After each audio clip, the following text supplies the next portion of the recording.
Então, dá para vocês entrarem aqui e postarem perguntas, tá? Então, só para mostrar. Então, vocês entrando aqui no slide, slide.com, vocês botam esse número e aí entram aqui, vocês botam as perguntas, a gente consegue monitorar em tempo real, tá? O Alan e o Vicente também vão entrar na mesma página e a gente consegue ver as perguntas que estão mais para cima no ranking e aí a gente pode ir respondendo enquanto a gente vai falando aqui, tá? O QR Code aqui na esquerda justamente para facilitar esse acesso. Vamos testar agora aí, quem quiser já ir entrando para ver. Mas confirmou aí, vocês conseguiram entrar, Alan, Vicente? Eu consegui aqui, não tem pergunta nenhuma por enquanto, mas eu consegui. Bom também. Tá de boa? Então, Vince, é contigo a apresentação. Bom, galera, boa noite. Eu, normalmente, em algumas falas, principalmente para o Cooperad, onde eu fiz finanças e dei algumas palestras sobre blockchain, eu dizia que o currículo não valia muito a pena para dar uma olhada, porque ele esconde algumas experiências boas que a gente teve fora esse textinho bobo aqui. Mas o Lucas citou uma coisa do período da faculdade, eu vi que tem muita gente que é da mecânica que está assistindo isso. Eu lembro do episódio específico, depois eu posso conversar com quem tiver interesse, sobre um professor lá dentro que criticou a forma como preenchia a prova dele, porque como fazia parte da empresa júnior, ele falou assim para mim, cara, eu até te dei essa nota aqui, mas você tem que parar de ficar preenchendo essas provas parecido com o que esse pessoal da Fluxo faz. Esse pessoal da Fluxo não está fazendo as coisas direito, não. A minha vontade é voltar para ele e falar para ele, pô, cara, você nunca falou tanta merda na tua vida, porque de todas as experiências que eu tive profissionais, uma das melhores coisas que eu fiz ali na faculdade, eu tomar a decisão, foi ter participado da Fluxo. Eu vou lá para o final da minha história, na minha apresentação. Hoje eu participo de um Venture Capital. Quem tiver interesse, eu posso ficar depois do Venture Capital e Venture Builder. Como a gente usa mais recurso próprio para investir nas empresas do que recurso de terceiro para investir em empresas, a gente é mais uma Venture Builder do que uma Venture Capital. Mas hoje eu participo dessas investidas em startups, em iniciativas, principalmente no mundo carioca, e eu vejo que muitas pessoas se dariam muito melhor em seus negócios, dariam léguas na frente se tivessem um pouco de noção do que é o próprio fluxo dá para as pessoas, de como se compõe uma empresa, todos os setores, o que é meta, alguma noção de gestão de projeto, que muita gente sai da faculdade, acho que o Lucas e o Alan podem falar depois um pouco mais sobre isso, sem nenhuma noção de como uma empresa se constitui, qual é a noção do que é um demonstrativo de resultado, como gerenciar uma equipe, quão é importante você não interromper sua equipe em reuniões comerciais, todos os setores que a Fluxo abordava te ajudam muito na vida comercial. Então, esse é o primeiro ponto da minha caminhada que eu achei fundamental e eu queria muito jogar isso na cara desse professor específico ainda hoje. Passando pelo currículo como um todo, fiz engenharia mecânica no Fundão. Numa época, eu acredito que ainda esteja assim, se alguém viu alguma mudança depois me conta, eu vou querer saber, mas essa era muito voltada para o acadêmico. Então, acho que nenhum dos meus amigos, nenhum de uma turma de 60, foi empreender. Acho que dentro da minha turma, acho que eu fui o único que foi tentar empreender. Então, as minhas experiências durante a graduação me ajudaram muito nisso, porque eu sempre escolhi alguma coisa que me ajudasse nessa vertente de sonho. Então, dentro da faculdade, eu fiz a empresa Júnior, para mim foi excelente nesse sentido, me ajudou muito no período de empreendimento, e fiz o intercâmbio na Polytech Marseille. Cheguei a perguntar alguma coisa específica para mim sobre duplo diploma. Assim que eu pisei em Marseille, eu fiz todo o processo de aplicação para o intercâmbio dentro da faculdade.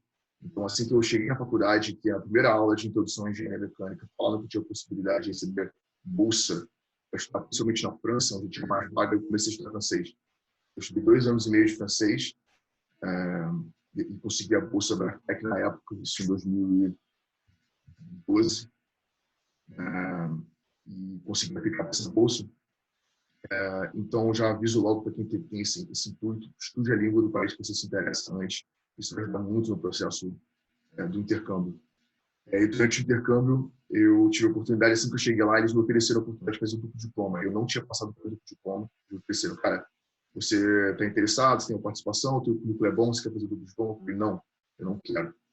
Eu já tive experiência com outras pessoas que tiveram essa oportunidade e o payoff era pouco, era baixo, comparado ao meu risco de ficar mais um ano desligado da faculdade e ter que voltar. Todos os meus amigos que fizeram intercâmbio comigo na época fizeram o diploma, tinham preferência de ficar na França, e isso facilitou muito para eles o diploma.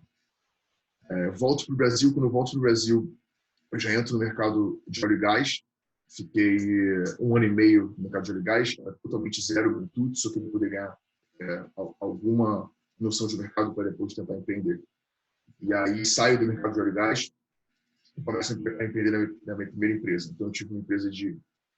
Desculpa te interromper, cara. Claro. É só para a gente tinha pensado em fazer em 3 blocos, um primeiro de apresentação, depois da faculdade, depois para dar uma dinâmica também, pode ser? Desculpa. Justo, claro. Não, cara, perfeito. Segue a dinâmica, eu gosto do protocolo. Beleza. Vai você, Alan. Desculpa aí o pessoal que estava acompanhando aí a narrativa do Vince. É só para a gente poder também ter uma dinâmica aqui e seguir nos blocos. Maravilha. Valeu, Lucas. Valeu, Vince. Vou tentar ser breve aqui, embora raramente eu consiga. Bem, meu nome é Alan. Eu conheço alguns de vocês que estão aí na call, não conheço a maioria. Só para me apresentar rapidamente mesmo, eu me formei em 2013. Eu sou da turma do Lucas. Acho que o Vicente era uma turma depois da nossa, né? Acho que ele foi nosso calouro. Eu fiz, enfim, o FRJ, depois eu trabalhei na Raizen. A gente vai falar mais um pouco sobre isso depois. Eu, depois de 3 anos na Raizen, fiz meu MBA na UNC. Eu exploro isso mais tarde com vocês, quais foram as razões que me levaram, o que eu achei. Depois de fazer meu MBA, eu fui para Seattle trabalhar na Amazon. Passei quase 2 anos lá. E recentemente eu tive a oportunidade de vir para o Google, aqui em Atlanta, e fiz essa transição aí. Então, essa é meu tweet aí de apresentação. Vou passar a bola para o Lucas agora continuar aí. Valeu, meu irmão. Então, como o Alan já falou, né, a gente entrou junto, nós somos da mesma turma. É curioso porque, na verdade, eu fiz exatamente o mesmo intercâmbio, né, que o Vicente, né, para a mesma escola, mesmo programa, mesma bolsa, só que ele fez eu fiz um ano antes dele.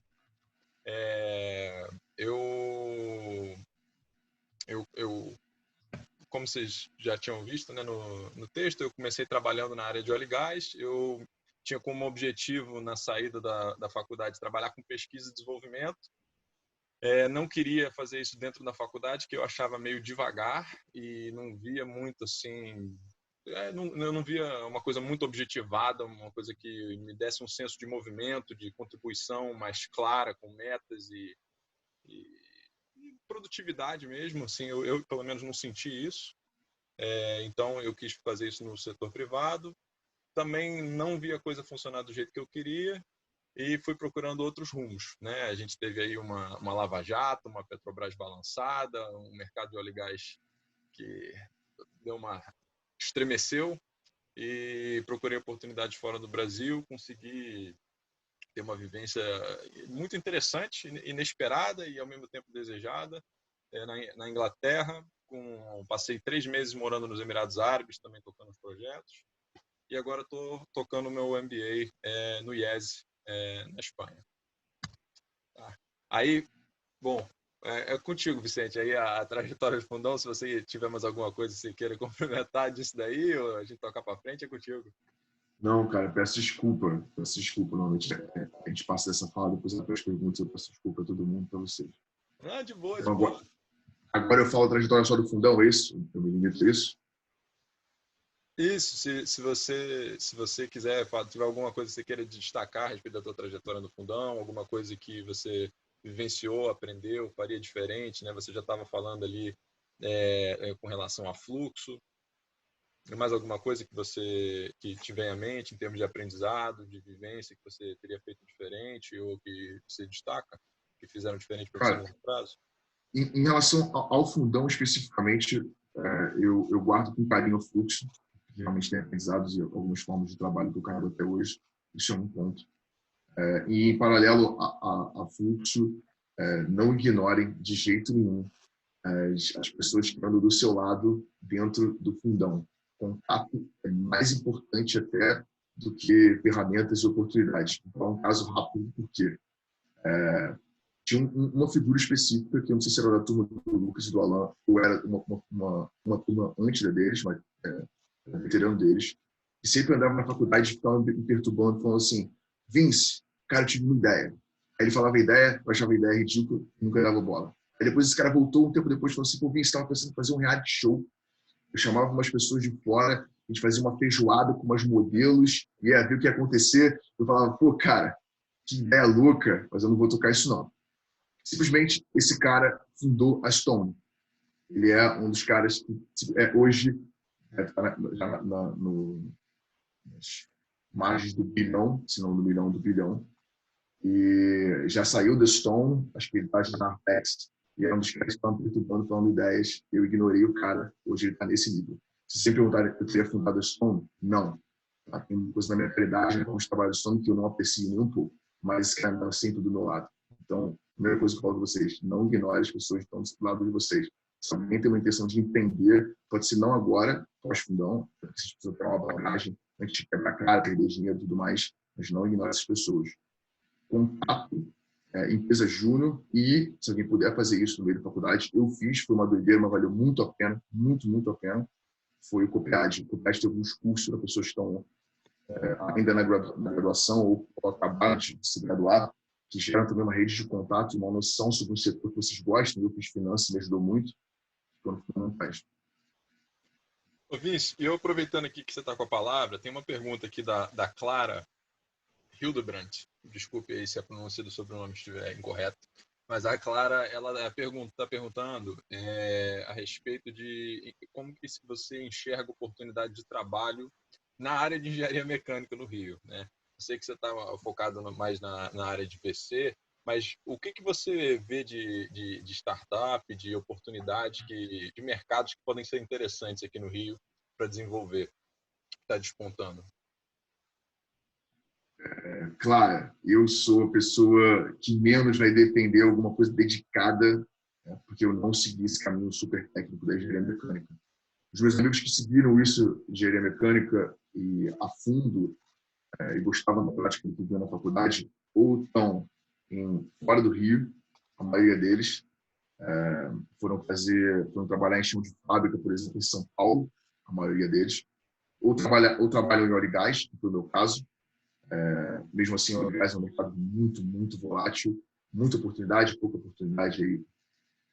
O que eu te encorajaria a fazer é primeiro definir o que você gosta no mercado. Parece louco, parece chato, é um papo que todo mundo fala. Geralmente, quando você encontra esse espaço, muita oportunidade se abre, muita. Dentro de startups, por exemplo, os engenheiros se dão muito bem em cargos de inteligência, liderança, planejamento de projetos, e tem uma galera que não tem noção disso, está investida, tem alguns milhões nas costas, e o engenheiro poderia abrir a cabeça dessas pessoas. Mas, respondendo a sua pergunta do lado técnico, eu sou a pessoa que pior pode responder isso. No Rio de Janeiro, eu vi muito óleo e gás, e para a galera que fez finanças comigo e mecânica, migrou para o mercado financeiro. E aí foram trabalhar em SPX, alguns fundos, family office, por encontrar uma outra vertente que não era engenharia mecânica por si só. Eu vou aproveitar aqui, passando aqui, o próximo é o Alan, mas antes do Alan começar a falar, eu vou aproveitar para comentar aqui, por exemplo, a gente tem um colega nosso aqui, pelo menos dois aqui olhando na lista, né, de pessoas que estão aqui assistindo a live. A gente tem o Rodrigo Goy, que, pelo que eu me lembro, ele está trabalhando lá no Rio Grande do Sul, na indústria automotiva, e o Rodrigo Picança, que, assim como eu, estávamos atuando, né, no início da carreira. O Picança continua na indústria de óleo e gás, né? Na minha vivência, a maior parte das pessoas da mecânica acabaram cedo ou tarde ficando para óleo e gás ou saindo do Rio. Assim, é o que me vem à cabeça. É Raízen, é Petrobras, é Technip, mais ou menos nessa direção, tá? Alguma outra coisa vem à mente, Alan? Alan? Opa, tô aqui. Tá me ouvindo aí, não? Tô ouvindo. Cara, minha internet aqui tá meio lenta aqui. Eu caí, não consegui ouvir nada que o A internet americana é muito falou. ruim mesmo. Depois a gente ensina aqui. Bom, vou falar aqui um pouco sobre minha trajetória no fundão. Eu sou da turma do Lucas, o camarada que o Vicente se referiu, ele era nosso veterano. Ele era da turma de 2007.2, não, 2000, porra, não sei. Era um semestre antes da gente. E eu lembro muito dele no corredor também, não me falando de ideia, mas, cara, no terceiro período, cara, quero trabalhar, cara, quero trabalhar. Eu não quero para a fórmula, eu não quero para não sei aonde, eu quero trabalhar, eu quero estar no mercado. E você hoje vê que o cara chegou muito longe, e eu concordo muito com isso que o Vicente falou em termos de manter o contato com as pessoas e enxergar quem está ao seu redor. Mas voltando aqui para minha trajetória, eu entrei em 2003, eu acho, sei lá, 2006, 2007, 2008, sei lá. Entrei na faculdade lá junto com o Lucas. Cara, no começo eu demorei muito a entender que a faculdade não é tipo colégio. Você estuda para passar, joga futebol nos intervalos e segue o baile, né? Que a faculdade é realmente sua chance de fazer networking com os professores, com os colegas de turma, com pessoas de outras áreas. Então, pô, quase não ia no mangue porque eu não tinha interesse de ficar lá bebendo, de beber e dirigir e tal. Mas depois eu comecei a perceber que o mangue também era um centro ali para você conhecer outras pessoas de outras áreas e também expandindo esse network, você nunca sabe onde essas pessoas vão parar. As ideias boas também surgem por ali, ou pelo menos contatos que você leva para frente, né? Então, o que eu me dediquei no começo da faculdade foi o Fórmula. Quando eu entrei no terceiro período, era meu sonho trabalhar com Fórmula 1. Evidentemente, esse sonho não se realizou no futuro daquele Alan, mas trabalhei no Fórmula 2 anos, foi uma experiência fantástica, foi uma experiência fenomenal. Eu lembro que quando eu passei para o Fórmula, que não tinha muito passar, né, era só se inscrever, eu também passei para Fluxo, que tinha uma prova, tinha dinâmica e tal, e eu na época escolhi o Fórmula porque era mais próximo do que eu queria fazer, né. Foi uma experiência incrível, muito trabalho em equipe, eu acho que isso é extremamente valorizado no mercado de trabalho quando você começa. Você vê que tem muita gente que sai da faculdade sem essa experiência de ter feito esses trabalhos em grupo mesmo, tem que se dedicar a horas malucas aí, pô, o pessoal trabalhando no fim de semana e tal. Também você tem a chance de liderar seus colegas, liderar horizontalmente, né? Às vezes tem até um subgrupo ali que você é o chefe, e isso te dá também uma experiência muito cedo. Eu depois tive a oportunidade de liderar time, mas muita gente até hoje não teve a oportunidade de ser chefe de time ainda, mesmo depois de tantos anos de formado. E, enfim, eu fiz isso, tentei fazer um intercâmbio na Itália, na época não rolou. E logo no meu último, lá no penúltimo período, eu comecei a fazer um estágio na Raizen. E, enfim, depois a gente entra nisso também. Mas em relação à minha trajetória, que seria uma coisa que eu não fiz, que eu recomendaria para todo mundo, que ainda está em tempo de fazer, se você está na faculdade ainda está em tempo de você fazer, é você entender o seu ambiente como uma oportunidade profissional. Você quebrar esse ciclo de escola, de que poxa, ir lá, estudar, passar nas provas e tal, às vezes passando pela média.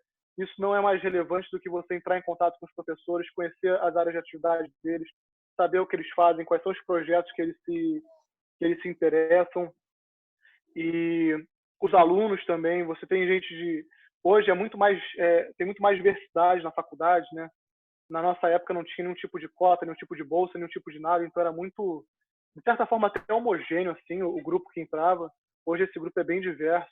Então olhem bem que então quem são as pessoas que estão em volta de vocês, permitam se conhecer, marcar de tomar um café, cara, tomar um Guaravita lá na cantina e tal, porque você pode não saber, mas essas pessoas podem ser muito importantes no futuro para você, e o contrário também.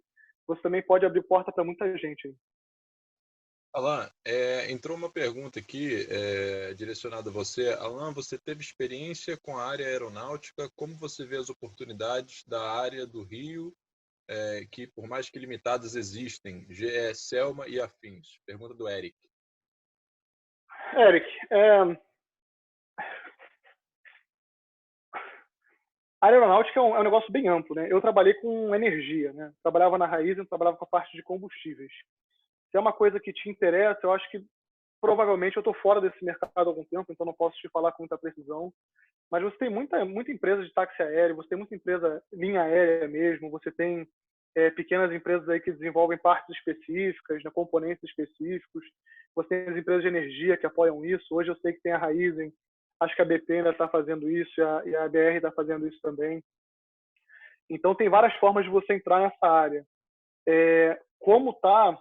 Eu acredito que seja o pior momento possível para você entrar na área aeronáutica, porque é o que está sofrendo mais aí, com certeza, a não ser que seja uma área de pesquisa, assim, sabe? Mas é o que está sofrendo mais com essa parte do Covid aí, os voos cancelados e tal. Não sei como é que está a questão de layoff, de gente sendo demitida ou de contratação.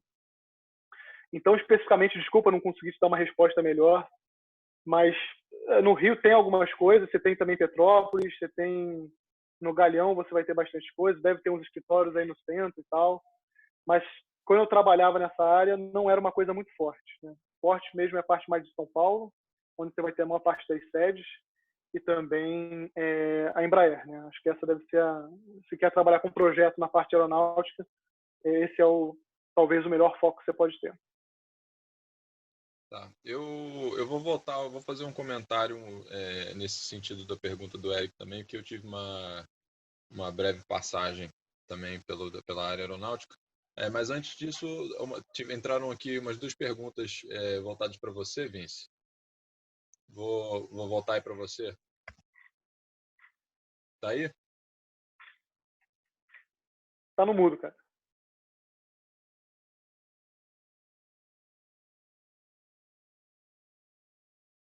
Alô, alô, Vince?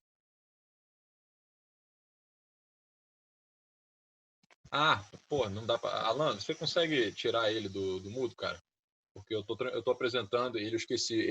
Eu só consigo um co-host. Pronto, isso. Foi. Desculpe. Falha técnica. Vamos lá. Tem uma pergunta sobre o custo do COPEAD e uma sobre o duplo diploma. Atenção, exatamente. A primeira pergunta, a pessoa não falou qual era o nome dela. Você falar um pouco do COPEAD, como funciona o COPEAD e sua decisão de não fazer o duplo diploma. O curso do COPEAD, na época que eu fiz em 2014, ele tinha um espaço específico chamado Jovens Profissionais. Era um curso que durava 10 meses. Na época, o investimento era em volta de uns R$14 mil, parcelava em todos os meses do curso. E eles tinham algumas poucas direções, era ou finanças ou marketing ou logística. Acho que hoje em dia já tem mais frentes abertas. Eu vou estar para negociação também com o Ronaldo Decax, que é um professor excelente. E na época tinha um boato de que esse curso do COPEAD te ajudava em processos de trainees ou em alguns outros processos seletivos, porque o COPEAD tem um bom renome. Mas eu fiz simplesmente porque eu queria entender um pouco mais de finanças. E foi espetacular. Não só pelo conteúdo em si, que eu uso muito hoje na Aptol, mas porque dentro da minha rede de contatos eu tenho pessoas que estão participando de todos os tipos de mercado, desde o mercado de educação, com investimento, energia. Então, me serviu como uma base muito boa para conhecimento e para contato. E sobre o duplo diploma, na época eu tinha o contato com muita gente que tinha feito intercâmbio, em todas as fases, estava tentando fazer intercâmbio, fazendo intercâmbio comigo e tinham feito intercâmbio. E a maioria das pessoas que fizeram duplo diploma davam a mesma resposta da galera que não tinha feito. Falou, cara, as oportunidades normalmente são a mesma quando você está no Brasil, que é a minha pretensão. Isso não faz uma grande diferença. Agora, se você pretende ficar no país que você estudou, faz uma grande diferença, porque você vai ter o diploma, isso abre bem mais porta. Como a minha decisão na época não era ficar na França, sim voltar, por 1 milhão de motivos, não só profissionais, eu decidi retornar. Mas a faculdade tinha aberto a possibilidade de eu ficar. Então, se você está indo para casa da FITEC, eu nem sei se existe essa possibilidade, mas a possibilidade de 1 ano, normalmente a faculdade deixa você conversar sobre isso assim que você chega lá, e aí eles aplicam, abrem o calendário para o 2º ano. Mas as variáveis que eu usei na época para tomar essa decisão foram: eu quero voltar para o Brasil, todo mundo disse que não faz diferença no Brasil se é duplo diploma ou não. Eu cheguei ali no meu limite de conhecimento para o setor específico que eu fui estudar, que era energia renovável, que me interessava menos. E as pessoas que tinham feito intercâmbio me deram esse feedback. Beleza, valeu. Show. Então, comentar um pouco a minha trajetória fundão. Eu entrei na... Eu escolhi fazer engenharia. Eu vou falar um pouquinho assim do que me motivou a entrar na engenharia, que talvez alguém se identifique e possa também ter um pouco da reflexão, né? Eu entrei na engenharia muito na vontade de querer aprender eu falava brincando, materializar pensamentos, né? Eu queria passar por esse processo de ter uma ideia e conseguir materializar ela. Foi isso que me motivou. Para mim, eu não tinha uma paixão específica com a engenharia mecânica, no sentido de, cara, eu quero funcionar, eu sou muito ligado com carro, ou com avião, ou com outra coisa. Foi uma coisa um pouco mais abrangente. E o curso de engenharia mecânica me pareceu ser uma boa opção. Dentro da minha trajetória no fundão, eu fiz um estágio num laboratório, o antigo Lab Nectur, lá com o professor Átila. Hoje em dia acho que até mudou o nome esse laboratório, ele foi lá para os fundos, aquele segundo, como é que chama lá? Tinha o I, aí era o I2, não era? Enfim, lá nos fundos. Eu cheguei a fazer uns 6 meses na equipe de aerodesign. Eu fiz uns 6 meses também de Desafio Solar Brasil, fui o piloto na competição lá em Paraty. No início, eu estava bem focado na questão do meu CR. A partir do momento que eu consegui o intercâmbio com a Bolsa, o CR começou a decair um bocado, mas eu consegui pelo menos fechar ele num nível que... Porque assim, eu pessoalmente eu estava ligado com o CR, porque eu sempre tive em mente a possibilidade de sair do país. Ao longo do curso, né? E eu sei que isso, apesar de que para o mercado brasileiro isso não faz muita diferença, muitas vezes isso faz para uma bolsa, para você conseguir entrar para um mestrado, para um doutorado, sei lá, doutorado não sei, mas para um mestrado fora do Brasil, que às vezes a UFRJ tem renome, mas não tanto. Então eu queria pelo menos ter o CR num nível que eu me sentisse bem em apresentar e colocando num papel. Eu queria pelo menos fechar com 7, eu fechei com 6,9, mas fiquei contente de qualquer forma com o resultado, né? Eu fiz o mesmo intercâmbio que o Vince, lá para Marsella. Eu, diferente dele, eu quis fazer o duplo diploma, mandei e-mail para Deus e o mundo, e a UFRJ não me facilitou. Na verdade, me dificultou bastante o processo. Eu não consegui converter o meu intercâmbio num duplo diploma. Mas vida que segue, voltei para o fundão e me formei. Me formei ainda com aquele pensamento que eu estava de querer aprender a desenvolver coisas e manifestá-las, criar de alguma forma, e procurei entrar para a área de pesquisa e desenvolvimento, que eu achei que cabia bem dentro das opções que eu tinha, né, na área de óleo e gás. Bom, aí antes da gente entrar, tem agora a próxima etapa aqui. O Picança mandou uma pergunta para a gente. Se você quiser começar, Alan, ele está perguntando... Não, eu vou deixar essa pergunta do Picança um pouco mais para frente, depois que a gente falar da trajetória profissional. Bom, vamos lá. Então, carreira e aprendizados. Contigo, Vince. Então eu vou acabar dando continuidade àquele início que eu atropelei tudo. Pedir desculpa a todo mundo. No final das contas, diferente de todos os meus amigos, meus 60 amigos da minha turma específica, acho que eu fui o único que decidi empreender. E assim, eu fui empreender em mercados muito, muito loucos.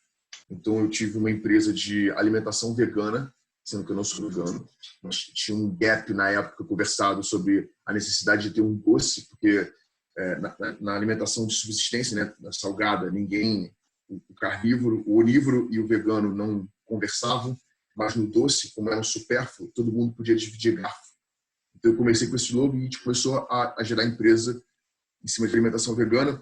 E aí chegamos a ter uma fábrica terceirizada na Cadeg, chegou a ter 50 pontos de venda e chegou uma hora que a gente percebeu que a gente ia conseguir escalar porque o nosso produto não tinha validade suficiente para entrar em mercado. O Zona Sul não deixava um produto com menos de 10 dias de validade.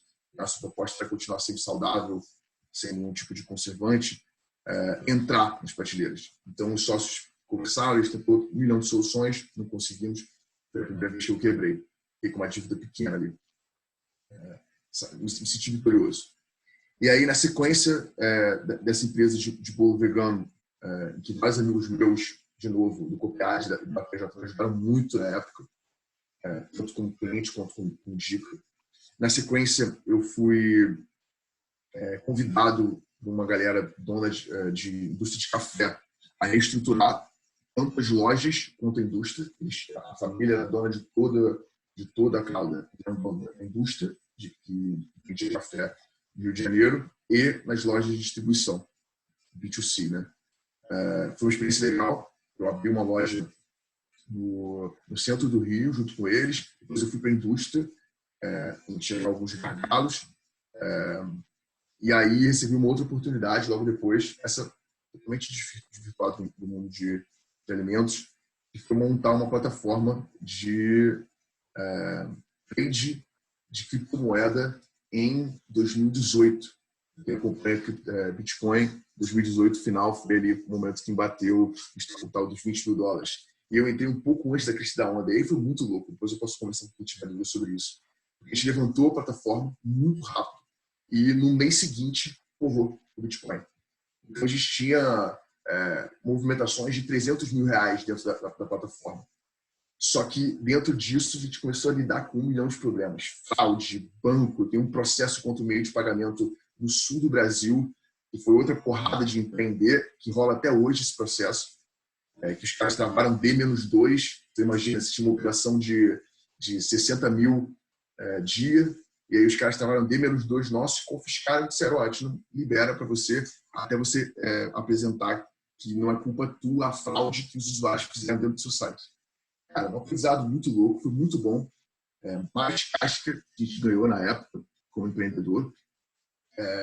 Esse robô funciona até hoje. Então, eu me senti vitorioso. Tinha um case de sucesso, que saí com uma dívida, e eu tinha um case de sucesso, que eu tenho uma dívida até hoje, mas o robô roda automaticamente.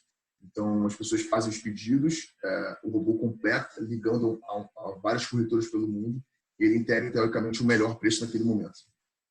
E aí, com esse projeto em si, eu fui criando um certo renome no mercado de blockchain do Brasil, e uma startup me convidou. Uma startup, na época, era a 7ª maior blockchain do mundo, me chamou para poder reestruturar finanças e os processos dentro deles. Fiquei 1 ano e meio com eles, foi legal. Eu cheguei para São Francisco debater com gente boa de blockchain do mundo inteiro com esse projeto. A gente volta para o Brasil, faz um evento mundial aqui no Copacabana Palace, no Museu do Amanhã. E aí eu viro para a galera e fiz uma coisa que o Alan e o Lucas fizeram bem mais cedo. Opa, acho que está no momento de eu pensar em voltar para a academia. Vou tentar aplicar para o MBA. E aí uma das pessoas que trabalhavam comigo viraram para mim e falaram, cara, qual é a única coisa que pode acontecer na tua vida que não faria você ir para o MBA agora, nem para o mestrado fora do país? Cara, meu sonho é trabalhar com uma galera que tenha inteligências múltiplas para investir em outras startups. Você vê, ou do outro lado da mesa. Eu sabia do lado que buscava investimento para quem investia. E aí, cara, pô, beleza. Terminou o evento que a gente fez no Copacabana Palace, no Museu da Manhã. Uma semana depois, uma galera de Venture Capital falou, a gente está montando um Venture Capital novo e tal, a gente soube do teu nome, a gente queria te convidar. Eu virei para você no Google e falei, cara, tá de sacanagem? Eu, não, porque eles me procuraram e eu citei o teu nome. E aí os caras querem conversar contigo. Eles me entrevistaram, abriram a possibilidade de vesting. Quem entende o que é vesting, provavelmente o Alan deve ter vivido isso no Google ou no Amazon, não sei se abriu essa oportunidade para ele, mas é um período de tempo que você fica dentro da empresa e eles vão abrindo a possibilidade de você ter cota em ação. E aí o cara falou, a gente abre a possibilidade de ter vesting contigo no fundo, se você ajudar a gente a investir em todos esses setores que você trabalhou. Alimentação, tecnologia, blockchain, varejo e tudo mais. Falei, putz, beleza, acho que eu vou ficar no Brasil um tempo a mais, juntar um pouco mais de experiência e ajudar outros empreendedores e vou deixar esse momento do MBA ou do mestrado um pouco mais para frente. Então, a trajetória foi essa, dei umas palestras nesse meio tempo, prestamos consultorias para algumas empresas de médio porte e tal, mas estou super feliz, faço o que eu gosto. Minha realidade hoje é totalmente voltada para startup, olhar negócio, olhar gargalo desses caras, saber com quem que eu posso conectar, principalmente quem é que eu posso conectar no mercado que pode ajudar essa startup a evoluir. Faço isso com as pessoas do meu contrato, fiz isso com o Lucas há pouco tempo, mostrei lá uma ideia, o Lucas está lá guardando a opinião dele para me dar. Então, a engenharia me abriu essa porta. É um caminho totalmente diferente, mas a engenharia abre essa porta também. Acho que é isso. Show de bola, cara. Show de bola. Realmente é um caminho incomum, mas ao mesmo tempo muito interessante dentro da... que começou pela engenharia, né? Então, contigo, Alan. Bom, muito legal aí que o Vicente falou várias coisas que eu não sabia sobre você. Muito maneiro o teu caminho aí. Obrigado por compartilhar com a gente isso aí. Meu caminho foi, se não um pouco, bem diferente. Eu, no final da faculdade, eu fiz estágio na área de operações da Raízen. Raízen é uma empresa de energia. Então, eles tinham acabado de fazer a joint venture da Shell com a Cosan. A empresa era bem nova, tinha, sei lá, 1, 2 anos quando eu entrei. E aí eu fiz estágio, fui efetivado como supervisor de operações. Isso foi uma coisa bem legal que aconteceu na minha carreira, que eu logo depois da faculdade eu já comecei a ter um time para liderar, né? Isso foi uma das coisas que fez eu aceitar aquela vaga na época. Não era uma coisa que me interessava muito ser supervisor de aeroporto, né? O supervisor no aeroporto, mas liderar um time, tinha 11 pessoas para liderar logo de cara, tinha uma chefe que estava alinhada comigo, que me apoiaria nisso. Então, talvez essa tenha sido uma das melhores coisas que eu fiz no começo.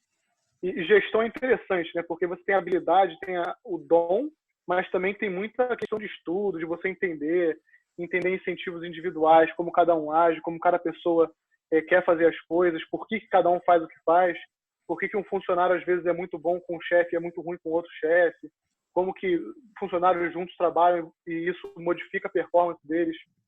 Então isso começou bem cedo na minha carreira. Eu trabalhei 1 ano e meio, 1 ano e 9 meses no aeroporto Santos Dumont, que era considerado para a nossa operação aeroporto médio. Tive a oportunidade também de virar auditor internamente, né? Então, eu ia para outros aeroportos, eu viajei bastante no Brasil. Eu fui para aeroporto em lugar que você não imagina que é aeroporto no Brasil. Mas eu fui, fazia inspeção lá, e era bacana, e estava conseguindo até uma projeção interessante da empresa. Eu fui depois promovido para o Galeão. O Galeão estava passando por uma situação bem constrangedora, podemos dizer assim, na época, muito acidente, o pessoal bem desmotivado, eles mudaram a gestão do Galeão, me colocaram nessa nova gestão. Eu tive a oportunidade, então, no Santos Dumont, eu tive a oportunidade de pegar uma equipe excelente, né, e manter o nível de excelência e aprender muito. E o Galeão foi uma oportunidade de turnaround, né, de pegar uma operação que estava completamente destruída para tentar colocar num nível de excelência. E no Galeão eu fiquei mais ou menos 1 ano, e foi um ano de muita reflexão, assim, porque quando eu estava no Santos Dumont, tudo era aprendizado, tudo era novo. Aí chegou no ponto da minha curva que eu já comecei a falar para minha chefe, olha, para minha chefe e meu gerente, né? Olha, não tem mais o que aprender aqui, não tem mais o que eu fazer aqui. Eu estou preso e está ficando cada dia mais ou menos interessante para mim. Aí, não, espera um pouco, a gente vai ver um negócio para você, a gente vai ver. A minha vontade na época era ir para a sede, né? Mas aí depois surgiu essa oportunidade no Galeão, novamente, o time era maior, eram 25 pessoas. Eu achei que fosse ter uma oportunidade muito interessante também. Eu tinha 2 supervisores que reportavam para mim, então era um cargo mais alto. E eu tive a oportunidade realmente de botar as mãos numa coisa que estava ruim e tentar melhorar. Isso é uma coisa que, se algum de vocês tiver a oportunidade de fazer logo cedo na carreira, eu acho fantástico. Porque você aprende muito mais sobre pessoas do que propriamente sobre o business. E isso é o que pelo menos é o que me falta até hoje, entender como que as pessoas, ou por que as pessoas fazem o que fazem, né? Então, nesse ano de Galeão, eu entendi que a parte técnica minha estava ficando cada vez mais técnica. Eu trabalhava num nicho, né, que é energia e aviação. Então, quando eu olhava em volta, assim, eu falava, cara, se eu quisesse sair da empresa hoje, se eu quisesse fazer ir para um outro lugar, para onde que eu poderia ir? Ou eu teria que fazer prova para a Petrobras, né? Ou eu teria que receber metade do meu salário na ABT, ou então eu teria que, sei lá, ir para um revendedor, fazer uma parceria, ou investir no aeroporto, coisa que eu não tinha dinheiro, né? E eu comecei a entender que, cara, para mim eu preciso de uma mudança. Meu sonho, no começo da faculdade, era fazer alguma coisa relacionada à Fórmula 1. Em um certo momento eu entendi que para mim, cara, eu gostava de ser engenheiro, né? Eu gostava de aprender sobre engenharia, mas eu não queria executar a engenharia como profissão. Me interessou muito mais a parte do negócio. E quando eu cheguei naquele ano de Galeão, eu entendi, cara, eu não entendo nada do negócio. Eu entendo de aviação, eu entendo de combustível. Então, eu preciso mudar minha carreira aqui. Como é que eu posso fazer isso? Pensei na época em fazer MBA no Brasil, mas aí conversei com um amigo meu e ele falou, cara, sai do Brasil, vai fazer MBA fora. Passa 2 anos, pô, você é capaz, estuda, tu vai chegar lá, você vai conhecer gente do mundo inteiro, você vai ter acesso a 1 milhão de novas informações, vai abrir sua mente de uma forma que você não imagina. Eu falei, é verdade, cara, eu tenho vontade de morar fora, pelo menos por um período, e depois que casar, que tiver filho, vai tudo ficar mais difícil. Agora eu tô solteiro, eu já namorava minha esposa, mas a gente estava namorando só, né? E eu vi várias faculdades, eu vi na Europa, né? Como o Lucas foi, eu vi aqui nos Estados Unidos. Eu entendi qual era o perfil de cada faculdade, selecionei algumas e dentro das que eu selecionei, eu fui para a UNC. A UNC é uma faculdade que não é tão conhecida no Brasil, é muito conhecida aqui nos Estados Unidos. Se alguém quer alguma referência não acadêmica, é a faculdade que estudou o Michael Jordan. Então, tem lá o Museu do Basquete dos caras, eles são muito, muito fortes no basquete até hoje. E tem a primeira camisa do Michael Jordan, tem a carta de aceitação do Michael Jordan. Então, é bem legal. É um ambiente acadêmico, um ambiente de vivência assim, bem interessante. E o MBA foi talvez a experiência mais fantástica que eu tive na minha vida. Assim. Porque primeiro que eu estava mais maduro do que eu estava na faculdade, então eu sabia as coisas que eu queria estudar, eu sabia exatamente o que eu queria aprender, por que eu queria aprender. Eu me conectei com pessoas que são extremamente inteligentes. Então você pega assim, sei lá, o top 20, sei lá, o top 10 de cada turma que você tem no fundão. Pega essas pessoas todas, bota numa sala. O que sai dali são coisas brilhantes, né? O MBA é uma experiência assim, são pessoas que não necessariamente são as pessoas que têm as melhores notas no que fazem, mas são pessoas de muita vivência pessoal e de muita vivência também profissional, assim, de entender como se faz as coisas, de entender quais são os desafios. Passaram também por situações pessoais e profissionais que as colocaram ali. Então, passei 2 anos fazendo MBA. Eu costumo brincar que é uma colônia de férias para adulto, assim, porque você faz muita coisa legal também. Eu não sei quem gosta de beber, quem me conhece sabe que eu gosto um pouquinho de beber. E a gente saía para tomar cerveja, sei lá, 4 vezes por semana e tal. Isso também me ajudou a entender como é que funciona o networking aqui nos Estados Unidos. Do meu primeiro para o meu segundo ano, eu fiz o meu estágio na Amazon. Então tem todo um processo de recrutamento, o Lucas deve ter passado por isso agora, mas todo um processo de recrutamento, as empresas vão no campus, você conhece as pessoas, você aplica, faz as entrevistas.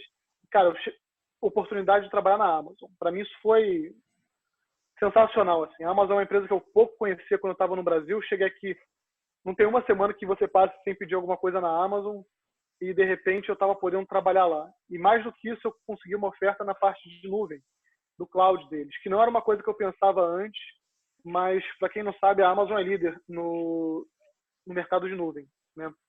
Então Netflix, Airbnb, uma porrada dessas empresas que vocês usam frequentemente, ou que a gente usa frequentemente, elas estão hospedadas na nuvem da Amazon. E eu fiz meu estágio, foram 3 meses intensos, eu tive que fazer um projeto. O projeto foi bem sucedido, eles me chamaram para voltar depois do MBA. Então, poxa, no segundo ano do MBA, como eu já tinha uma oferta de trabalho, como eu já tinha feito os créditos que eu queria fazer na faculdade, eu fui fazer um intercâmbio em Barcelona, foi na ESAD, uma faculdade também, o Lucas deve conhecer bem, mas uma faculdade bem, bem conhecida, bem, bem interessante, um estilo de vida também bem interessante que a gente teve. Na época eu levei minha namorada, que já era minha noiva, a gente foi também, aproveitamos, viajamos pra caramba, foi bem legal. E depois do MBA eu fui para a Amazon. E aí comecei a aprender algumas coisas que eu não me ligava antes. Era minha segunda empresa, então todo o meu reflexo era da primeira empresa. Agora, como um empregado de tempo integral, eu comecei a perceber a cultura da empresa, como que as pessoas se relacionam, como que são as questões políticas. A Amazon é uma empresa muito horizontal, então tinha eu, né, em termos de nível, era eu, aí tinha o meu chefe, era um nível acima de mim, o meu diretor era 2 níveis acima de mim, aí tinha o VP, que era 3, o Senior VP era 4, e o Jeff Bezos é o 5º nível. Então é uma empresa muito, muito, muito horizontal. Então você está o tempo todo conversando com pessoas, tendo que influenciar pessoas que têm 25 anos de experiência, que são responsáveis por um business de milhões ou bilhões de dólares. Então, bilhões de dólares em transações, porra, mensais, sei lá. O negócio é animal, assim. Eu passei 1 ano e 8 meses lá trabalhando com supply chain. Foi uma coisa nova para mim, foi uma forma que eu enxerguei de juntar a parte operacional que eu gosto com a parte de negócios. O MBA para mim foi fundamental nisso, porque a gente sai da faculdade muito cru em termos de negócio. Acho que o Vicente falou um pouco disso. Você sai entendendo, cara, de projetos de máquinas de fluxo, sei lá o quê, termodinâmica, mas você não entende como sentar e ler um demonstrativo de uma empresa, de ler um balancete, de entender por que aquele investimento é bom, por que aquele investimento é ruim, e por que o CAPEX deve ir para um lugar, não deve ir para o outro, como é que você deve gerenciar um OPEX. Você não... Da faculdade de engenharia não aprendi nada disso. Se ensinaram, eu não aprendi. E no MBA eu tive toda essa vivência de finanças, de marketing também, entender questão de posicionamento. Isso tudo se junta um pouco em supply chain. Quem não sabe o que fazer da vida vai fazer supply chain, que você vai encostar em todas as áreas que você pode imaginar. Assim. É uma área realmente gigantesca.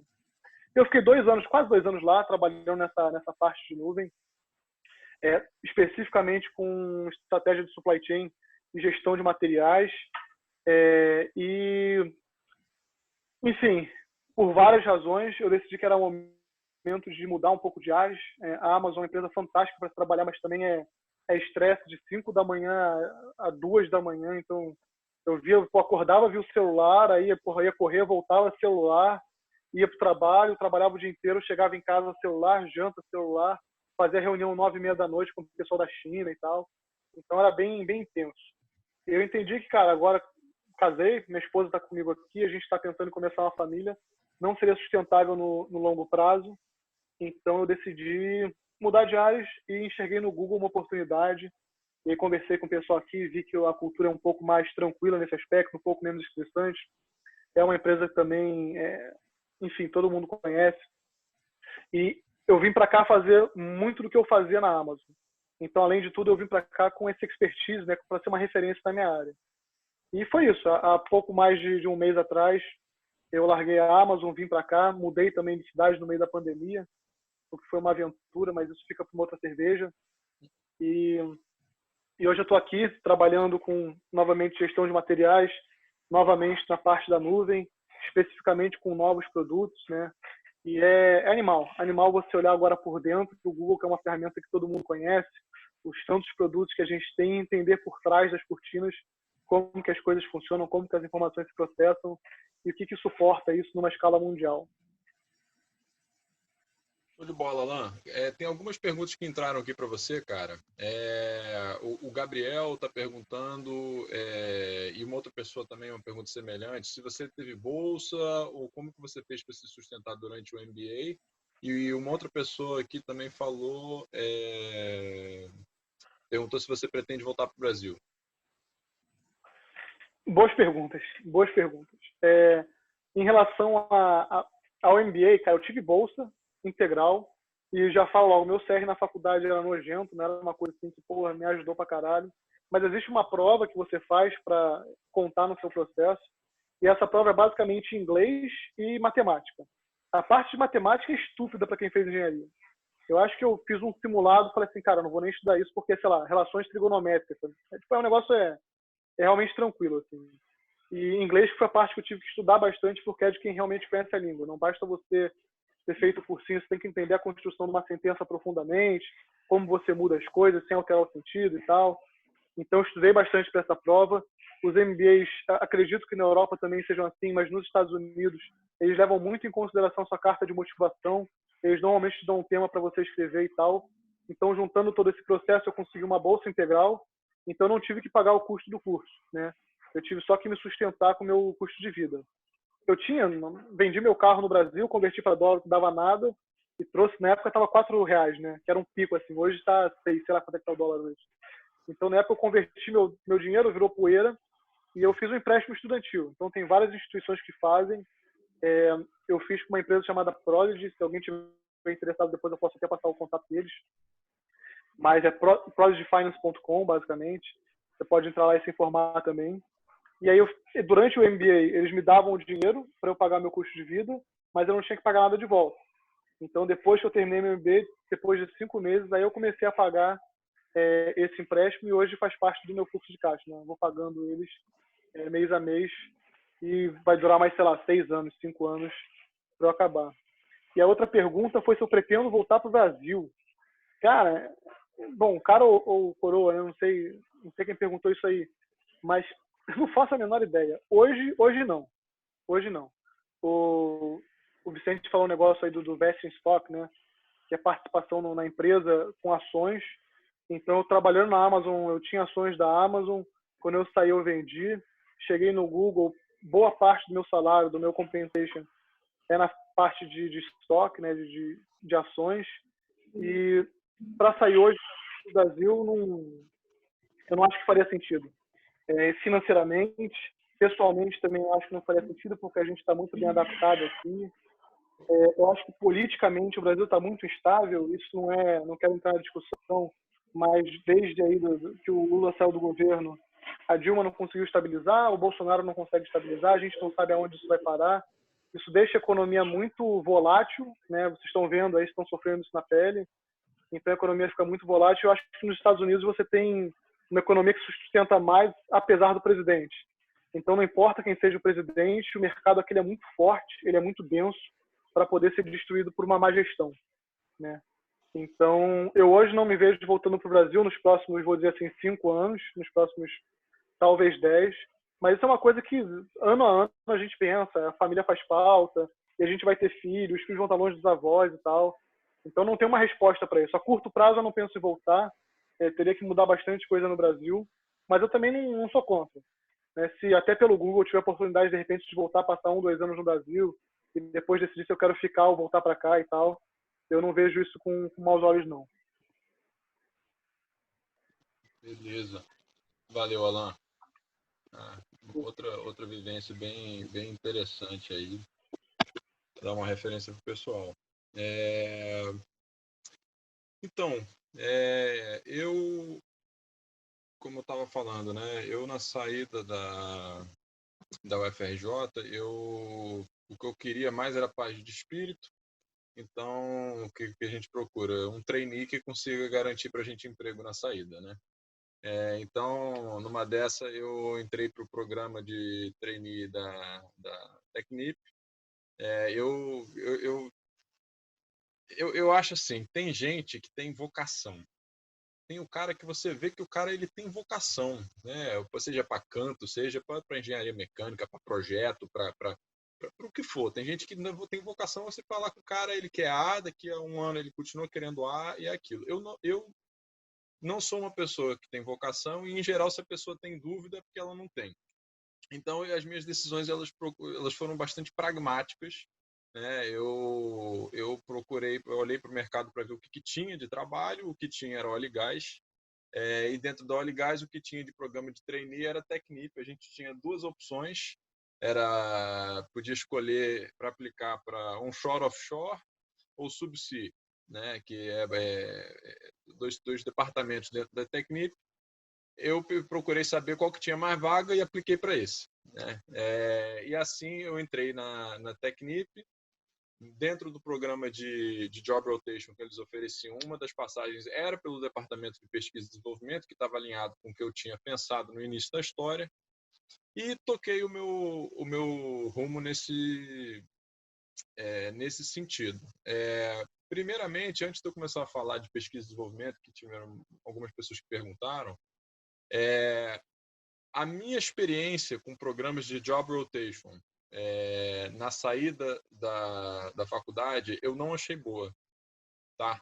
Dando meu feedback, quem estiver aplicando para algum programa desse tipo, procure se informar especificamente do seu programa.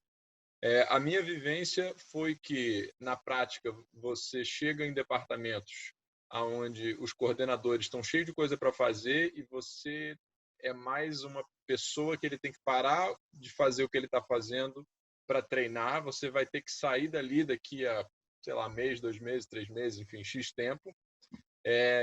Há uma tendência ao seu gestor direto não valorizar a sua presença ali e ver você mais como uma coisa que está atrapalhando ele no funcionamento. O programa que eu fiz ele durava 2 anos e no final das contas tinha um colega meu que entrou como estagiário comum num programa normal, ficou alocado numa área, desenvolveu um conhecimento, desenvolveu o trabalho, estava recebendo reconhecimento, e eu, no final das contas, tinha visto um monte de coisa e o que eu sabia mesmo agregar para a empresa era muito pouco naquele momento. Tem empresas que valorizam muito essas pessoas que passam por esses programas de trainee, mas não são todas as empresas, tá? Eu acho que vale muito a pena você conversar com pessoas que já passaram por programas de trainee para vocês verem. É uma coisa que o Vicente falou, deu a entender, e o Alan também. O que você aprende é fazendo. A vida começa no momento que você faz, né? O aprendizado começa quando você faz, quando você muda, quando você melhora, quando você corrige, quando você toma porrada. Então, isso é um feedback, é uma vivência. Eu sempre recomendo conversar com as pessoas que estão dentro quando vocês estiverem aplicando para alguma área. Uma vez dentro, né, do departamento de pesquisa, eu queria estar na parte técnica. Eu não consegui uma posição técnica, eu peguei uma vaga na área de coordenação, que, apesar de não ser exatamente o que eu queria, era uma vivência interessante dentro do departamento que eu queria. E eu fui explorando, então, um pouco mais o que é fazer pesquisa privada no Brasil. Então, eu gostei, tá? Não é verdade falar que eu não gostei. Eu tive uma exposição diferente ao trabalho de engenharia, de como ele é normalmente feito. Tinham algumas equipes que estavam realmente fazendo pesquisa e desenvolvimento, tá? O Brasil na área de óleo e gás, né, é um lugar de ponta, porque as condições dos poços aqui no Brasil são diferenciadas de outros lugares, então a pesquisa ela precisa ser local, né? Tem outras empresas, né? Isso estou falando no caso da Technip, um bom pedaço da pesquisa era desenvolvido localmente, com direção da matriz, mas a gente tinha um pouco de autonomia.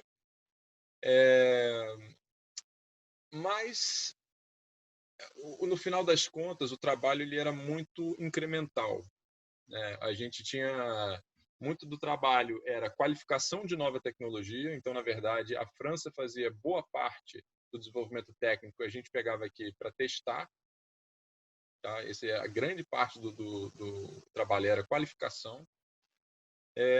E existia também uma parte de desenvolvimento técnico, apesar de não muito. Teve até um colega meu que ele saiu da empresa para montar uma startup na área de inteligência artificial, aplicando machine learning para conseguir otimizar as projeções quando você faz um bid, né? Quando você tem uma proposta de projeto, você vai fazer uma proposta de projeto para o cliente, não dá tempo de você efetivamente calcular quanto que você vai gastar para fazer o projeto detalhado. Então, a margem ela pode ser comprometida ou ganha nesse primeiro lance que você faz, nesse primeiro bid. Então, em geral, o que a indústria de petróleo fazia quando o barril estava bastante caro, jogavam a margem lá para cima. Assim, se vendiam, eu não posso falar as margens, né? Mas eram muito, muito grandes, né? Então, na medida que foi otimizando, né? Na verdade, o mercado começou a ficar mais competitivo, precisava ter uma forma de prever isso, e aí que entrou esse projeto do Vitor e algumas outras pessoas de aplicar machine learning em função. Você pegava as características do poço, as condições do mar, de vento projetadas, e em função daquilo, você, usando do histórico, você fazia uma previsão de quanto você ia gastar. É uma coisa assim relativamente, conceitualmente simples, mas que tem um impacto financeiro gigante. Então, isso foi feito, desenvolvido ali ao meu lado, com colegas meus, e algo que, como eu falei, virou uma startup e está sendo tocado para frente. Então, isso foi uma experiência muito legal. Mas, por outro lado, eu me sentia um pouco Um pouco limitado, porque no final das contas, eu via que o que eu estava fazendo era basicamente trabalhando para aumentar minimamente a margem de lucro na produção de petróleo. No final das contas, a função do meu trabalho era buscar maneiras de aumentar a margem de lucro na produção de petróleo. Era isso que eu fazia.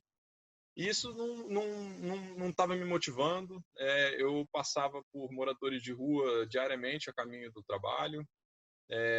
Eu não conseguia dimensionar efetivamente qual era o valor do meu trabalho.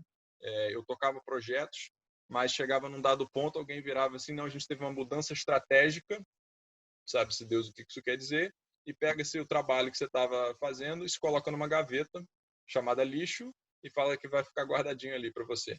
Daí a gente vai retomar isso lá na frente. Então, eu não gostei, eu senti a falta de ter um senso de quanto que o meu trabalho estava contribuindo. E isso é uma das coisas que eu quero muito poder enfatizar,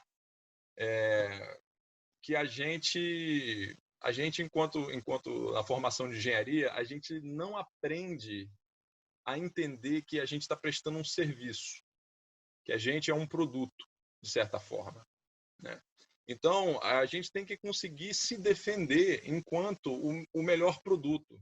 Porque, beleza, todo mundo aqui está na UFRJ, que legal, tal. Dentre todas as pessoas que estão estudando engenharia e no Rio de Janeiro, beleza, vocês são formados na UFRJ, ou se tiver alguém de uma outra universidade de ponta. Você vai estar num andar cheio de gente assim, cara. Não vai ter um monte de gente igual a você. Então, a sua vida, né, você enquanto profissional, ela começa em tudo que você fizer além disso. Quando eu sentei para fazer o meu currículo dentro do MBA pela primeira vez, eu comecei a escrever o que eu tinha feito, mas na verdade eu comecei a escrever a função, né, que eu ocupava. E aí me perguntaram, não, isso é a descrição da função que você fazia. O que você fez? Aí eu quero saber o que você fez. Por que eu devo contratar você e não qualquer uma das outras 10, 15, 20, 40 pessoas que estavam na mesma posição que você? Então, a gente não é dado para a gente esse entendimento que você tem que saber o quanto que você produz. Por que você produz? Quanto tempo leva para você rodar uma análise? Qual é a precisão da sua análise? Qual é o valor que você está agregando no produto final?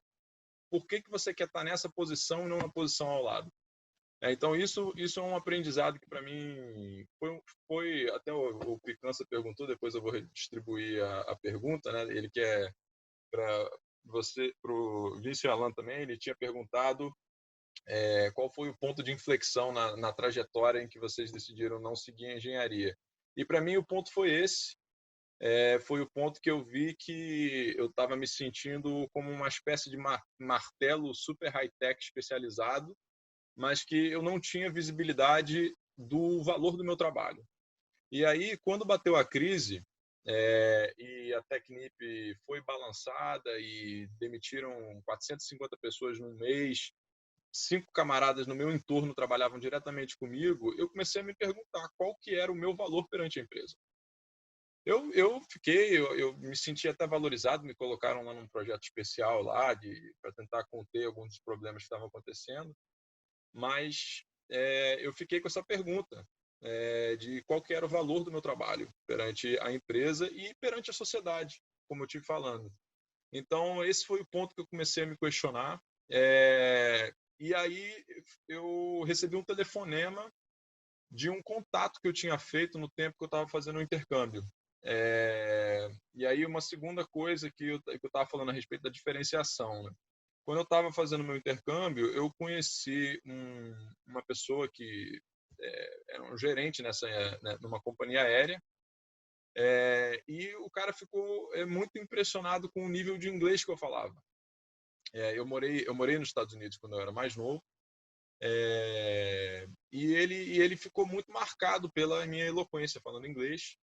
e a gente ficou um tempo conversando, a gente trocou cartão, essas coisas. E aí eu voltei para o Brasil, ele chegou a me oferecer uma oferta de trabalho para eu ficar lá na época. Eu falei que eu tinha que, por contrato, eu tinha que voltar para o Brasil. Mas a gente manteve contato e mais na frente, agora eu já estava na Technip, ele me ligou de novo me oferecendo uma posição na Inglaterra para trabalhar com ele. Agora ele já como diretor do departamento de manutenção e materiais dessa companhia aérea. Então, aí de novo, né, o networking que o Vicente estava falando. E, cara, é aquele ponto que eu estava falando também de você conseguir se diferenciar. Eu acho que uma das coisas que mais me destacam, ou me destacaram no meu currículo, era a minha habilidade linguística, o fato de eu falar francês, é o fato de eu falar inglês num nível bem elevado, e o espanhol. Isso agora no MBA e ao longo da minha trajetória, é um soft skill, mas que, cara, agrega muito valor. Muito valor, porque a comunicação é o que faz tudo funcionar.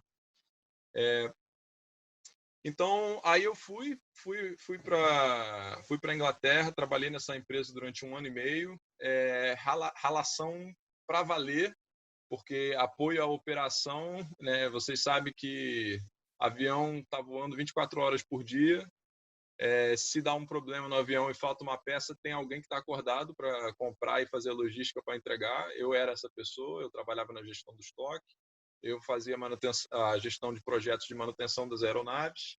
Foi quando eu tive a oportunidade também de ir para os Emirados Árabes. Fiz lá um C-check, que chama, né? uma manutenção lá de aproximadamente 2 meses nos aviões.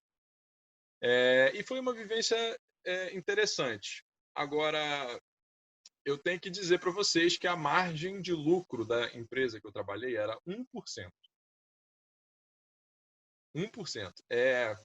E isso é uma outra coisa que eu quero deixar para vocês, assim, de aprendizado meu. Observem a indústria que vocês estão entrando. Observem como se comporta a indústria que vocês estão entrando. Eu sei que tem horas que não é questão de escolha, é questão de arrumar alguma coisa e depois a gente vê. Mas levem em conta que, apesar de a aviação ser muito interessante, eu tinha muita vontade, eu fiz aerodesign, porra, é um tesão botar a parada para voar. Mas, como teve um professor meu essa semana que um amigo meu perguntou por que as pessoas investem em companhias aéreas.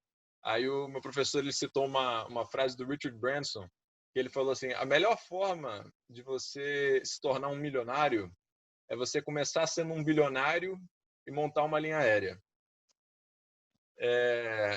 Assim, eu não sei qual será o futuro das linhas aéreas. Elas vão continuar existindo, sem a menor dúvida, porque é um bem, né, necessidade, né? A gente precisa para conseguir fazer as coisas, mas eu não recomendo entrar, a não ser que seja vocação, sonho, porque tudo que uma pessoa faz por vocação e por sonho, ela faz muito bem feito. Se for o seu, siga firme.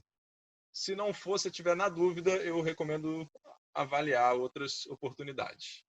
Minha vivência, de novo, tem outras pessoas com outras opiniões. Antes de eu entrar para essa companhia aérea, eu fui conversar com o pai de um amigo meu que trabalha na Embraer, nos Estados Unidos. E ele falou para mim que todo mundo que trabalha na aviação no Brasil quer sair. Então, se eu for sair para trabalhar na aviação, ele acha muito difícil eu voltar. Ele achava muito difícil eu voltar na aviação porque as oportunidades são poucas, relativamente falando. O que tem tem opções na Embraer, mas na Embraer, como todo mundo quer trabalhar na Embraer, os salários são baixos. Então, eu não sou um especialista da área, estou só repassando os conselhos que me deram para algumas das pessoas que perguntaram a respeito da área de aviação, né? Algumas pessoas perguntaram. Tem uma pergunta que entrou aqui agora. O que você acha de atuar em empresas menores logo após a graduação? Cara, em termos de atuar em empresas menores, eu acho maravilhoso, cara. Eu acho maravilhoso porque você vai... o Alan estava falando de CAPEX. Cara, eu comecei a trabalhar, eu não sabia o que era CAPEX. OPEX. CAPEX tanto... Eu não sabia. Eu acho isso lamentável, mas eu não sabia. Né? Então, assim, você trabalhando numa startup, você vai começar a ter um senso mínimo de financeiro, de o que vale, o que agrega valor, o que é relevante, o que não é. E eu acho que tem muito a crescer, cara. Tanto em acompanhando a empresa, quanto no seu próprio desenvolvimento. Bom, aí eu encontrei formas... Quanto retorno financeiro? Oi? Quanto retorno financeiro? Quanto retorno financeiro. Fica aberto isso porque algumas pequenas empresas, eu sei disso porque a gente trabalha em startup, investir em startup, é o melhor momento de você ter o teu upside lá na frente. Aposto que o sonho do Alan era ter entrado no Google ou na Amazon alguns anos atrás com stock option aí, cumprindo isso e vendo as ações deles explodirem. Só mais um ponto em relação à conexão, para ficar bem claro, eu não vejo o Alan há muito tempo. E semana passada eu estava junto com um dos analistas da SPX, quem quiser uma coisa de olhar o que é SPX, dá uma digitada aí. E o cara estava conversando comigo sobre a forma como eles fazem análise de empresas lá. E a gente estava olhando exatamente a Amazon. E aí é um modelo de negócio muito louco, muito louco. Poucas pessoas sabem que, na verdade, o produto que está ali para o B2C sai negativo, sai positivo na operação da Amazon. É a venda do Amazon Prime e outras operações, como o próprio espaço de servidores. Seria uma conversa muito maneira para ter com a Alan depois. Mas, focando no espaço de conexão, eu vou sair dessa conversa. Eu vou marcar, adicionei o Alan no LinkedIn, vou marcar com ele depois um bate-papo sobre essas operações, para saber o olhar do cara que está dentro, porque nas empresas que a gente investe e olha, esses modelos de negócio valem muito a pena. Porque para a maioria das pessoas, pô, que legal, cara, os caras devem ganhar bilhões com a venda desse produtinho que ele faz dumping para outros marketplaces. Não, os caras não ganham milhões nessa operação. Essa operação é papo de 15 bi deficitária. Os caras estão ganhando em outras coisas que aos olhos de luz vocês não veem isso. E eu não sei nem se isso é aberto para o Alan, se ele tem noção disso durante a operação, mas isso é muito louco. E é muito maneiro você ter uma conexão dessa.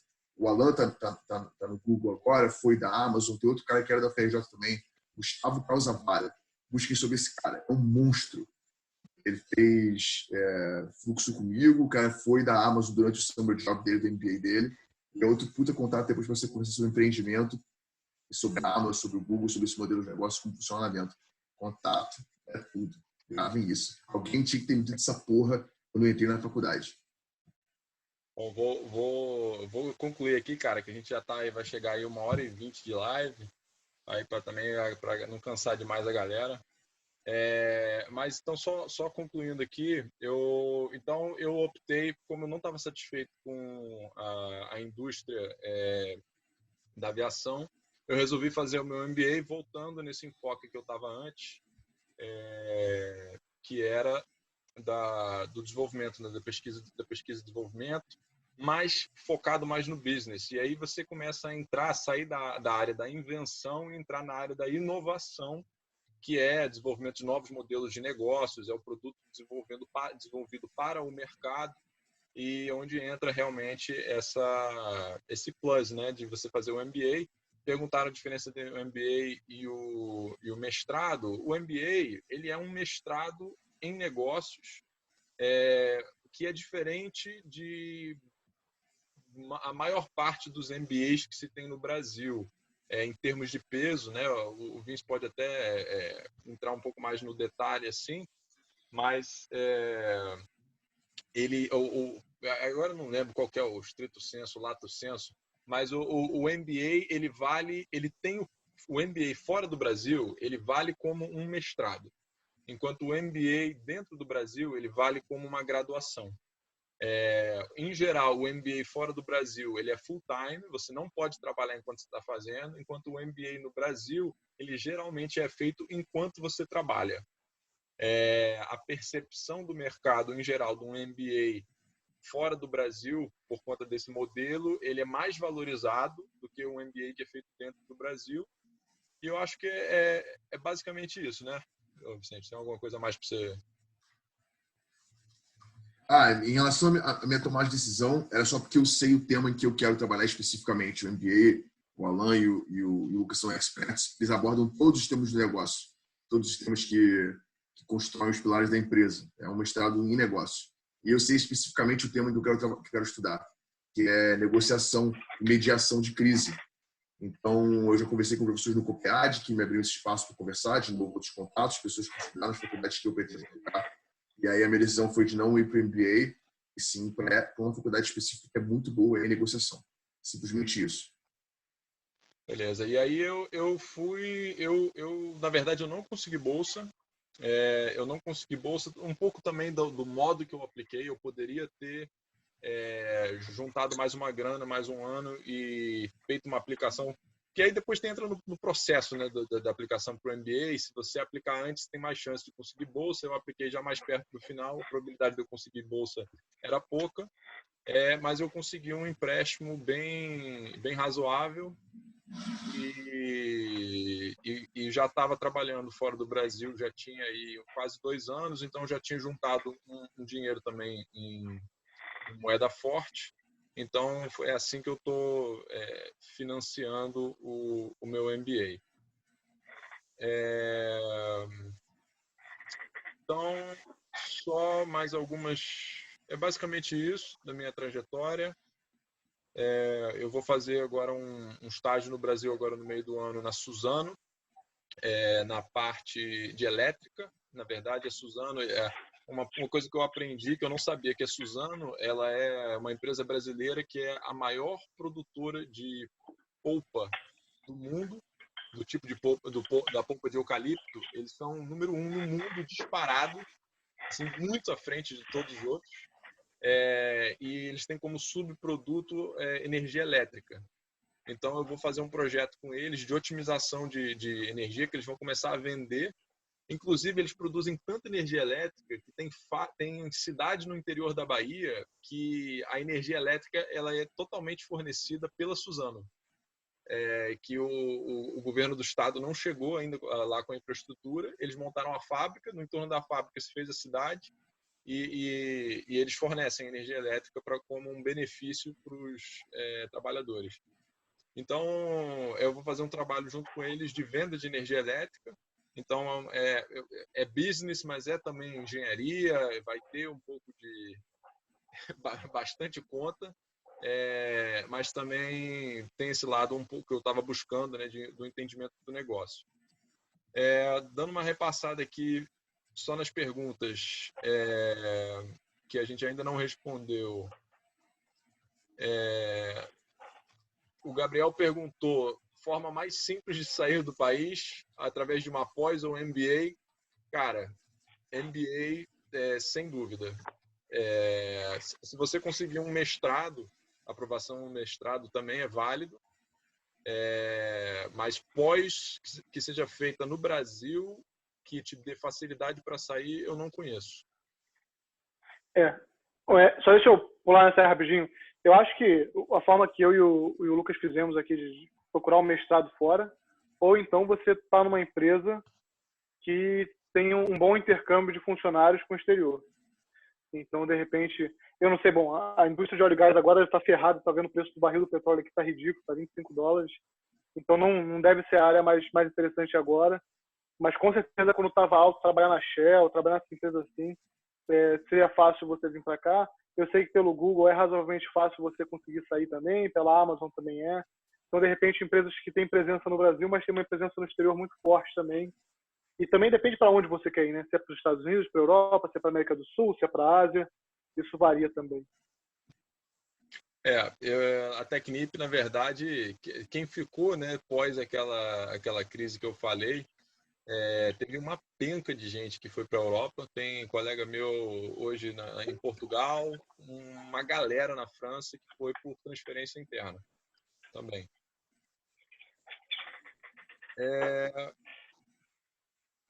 Alan, estão perguntando se você da dependência em computação para você fazer essa transição de mecânica para empresas de e-commerce, no caso o Google, que não é bem e-commerce, mas como é que foi isso aí?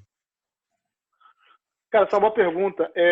A Amazon e o Google, assim como a Microsoft e outras empresas, o Facebook, são com certeza empresas de desenvolvedores de software, né? Então, a galera que mais ganha dinheiro aqui, com certeza, é a galera que está fazendo software. A boa notícia disso é que eles só sabem fazer software, eles não sabem fazer business. Então, o MBA foi a forma que me fez entrar aqui.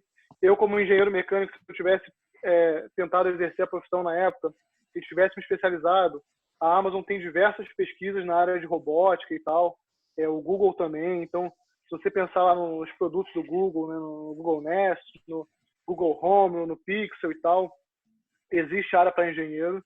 Então, existem várias formas de você entrar numa empresa. Se você pensa numa empresa específica, entende como que você agrega valor. Como engenheiro, nem sempre vai ser a porta mais fácil, mas com certeza, se você fizer alguma pós-graduação, alguma coisa na parte de negócios, você passa a ter um perfil mais versátil para entrar nessas empresas. Eu entrei na Amazon, nunca fiz uma linha de código lá, entrei na parte de supply chain aqui no Google também. Eu não preciso fazer uma linha de código, nem entender. Eu entendo alguma coisa que eu aprendi quando eu era adolescente, mas não preciso fazer nada aqui, basta meu conhecimento de negócio para ajudar todo o business que os software engineers eles fazem acontecer, né? Boa. Tem uma pergunta que eu vou responder ela e já responder outra também, perguntando a respeito do mercado de energia renovável e sustentável no Brasil como um todo. Eu acho que é um mercado promissor no Brasil. A energia eólica e solar, ela está crescendo. Eu vou estar até mais apto a estar entrando um pouco mais mais detalhes sobre isso depois desse meu projeto de verão, que vai ser justamente focado, né, em geração de energia através de biomassa, mas com certeza eu vou estar olhando também no mercado eólico e solar. Eu conheço algumas pessoas que entraram para a área eólica. Tem a EDF, tem uma outra empresa também que está atuando no Nordeste. No Rio eu não conheço, assim. É a Engie também, a Engie é a A francesa. Engie, exato. Então pode ser uma outra área de atuação que seja interessante para quem está procurando uma coisa mais na própria engenharia, né? Assim, a energia elétrica, o uso, apesar de a gente estar com uma previsão aí de retração econômica, a energia elétrica, o mercado brasileiro, ele já está no talo, né, da capacidade produtiva, está com necessidade de expansão. Então, com certeza, vai haver uma retomada de investimento nisso a curto, médio prazo. Vale a pena se direcionar para esse lado, eu acho.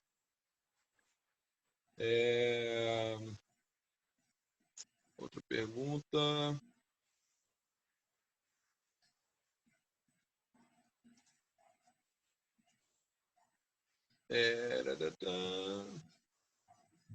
Alan, se você usou alguma agência especializada para escolher o MBA, teve alguma ajuda? Usei sim. Depois, se quiser, eu passo contato. Na verdade, a pessoa que é meu contato, ela saiu da agência, mas foi bom para ter um professor para estudar especificamente a prova. E também, não sei se passou isso na sua cabeça, Lucas, mas quando eu entendi que eu queria fazer MBA fora, como eu entendi como os americanos se vendem, eu percebi que eu não estava preparado para vender o meu processo a nível de um americano. Então, para mim, foi fundamental ter uma pessoa que era especializada em escrever essas cartas para sentar comigo e me fazer entender como que funciona o processo, o que eles estão procurando, como que eu tinha que me comunicar, o que eu tinha que falar para eles. Então eu usei uma agência assim. Eu mesmo não usei uma agência, mas eu, na verdade, quando eu estava fazendo a UFRJ, eu já tinha no fundo da minha, como eu falei do meu CR, né? Eu já tinha no fundo da minha cabeça que eu poderia querer fazer um mestrado fora, alguma coisa fora.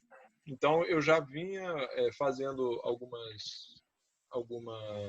tomando algumas decisões, tomando algumas decisões no sentido de criar uma narrativa. Porque no final das contas, você chegar a entrar para esses MBAs, essas coisas, eles perguntam qual é a sua história, o que você fez, qual é a sua narrativa, né? Você tem que ter história para contar. Não adianta você falar que eu vim da universidade tal e que trabalhei tal e exerci função tal. O que te move? Qual é a história que você quer contar, né? Então é por isso que eu falei, eu fiz o desafio solar, eu fui piloto da competição, né? Eu procurei ter aqui o meu CR, eu tinha um porquê de estar buscando fazer pesquisa e desenvolvimento. Os pontos que te tocaram, tudo que faz você ser você, isso é relevante nessa trajetória e na história que você vai contar para se diferenciar com as outras pessoas. Tem coaches, tem algumas pessoas que auxiliam a identificar perfis e recomendam pessoas para diferentes universidades. Mas isso aí pode trocar uma ideia depois ou pode dar um Google que também encontra.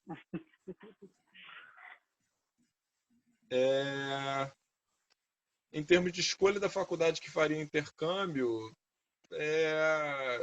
eu pessoalmente, sim e não, eu queria ter feito a Polytechnique de Paris. Não rolou. Consegui a Polytech Marseille. Ótimo.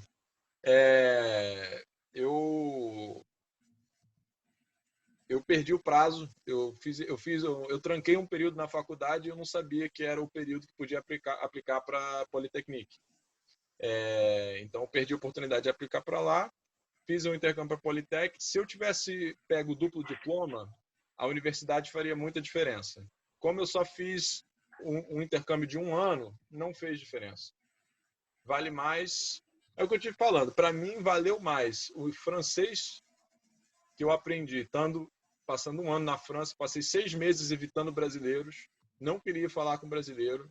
Eu fui para lá para aprender francês bem falado e consegui, e com isso eu consegui emprego, consegui conexão, consegui amizades e muito mais, né? Então, para mim, o maior takeaway do meu intercâmbio foi o idioma, sem a menor dúvida. E é isso, galera. Mensagem final aí, Vince.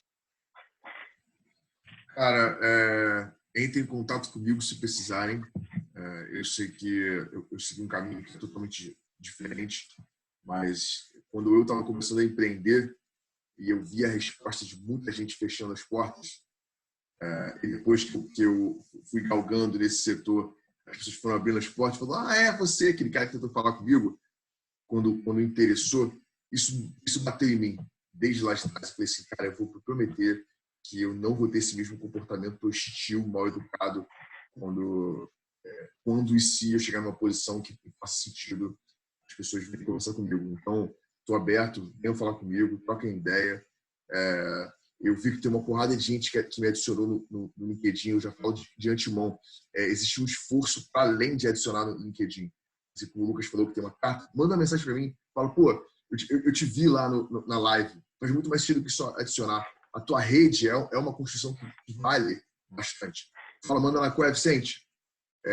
Estou adicionando aqui para a gente poder bater um papo depois. Eu vou bater papo, eu vou abrir porta, eu vou conectar. Felizmente tem gente conectada em todos os setores. Na própria Engie, que o Lucas falou, que eu citei, tem algumas pessoas lá dentro que eu conheço, que estão até em cargos avançados e fora do país. O Coxinha está fazendo trabalhos com energia renovável marítima na França, que fizeram parte da Polytech Marseille também, e que podem abrir portas, e por aí vai. Então, minha força é para todo mundo. Me fala no Copead, em Lages, onde eu posso estar, eu falo: conexão é mais valioso do que muita coisa, muita coisa. Dou super suporte ao do Alan. A galera programador sabe programar e eles vão recorrer às pessoas que sabem de negócios para poder ajudar a estruturar.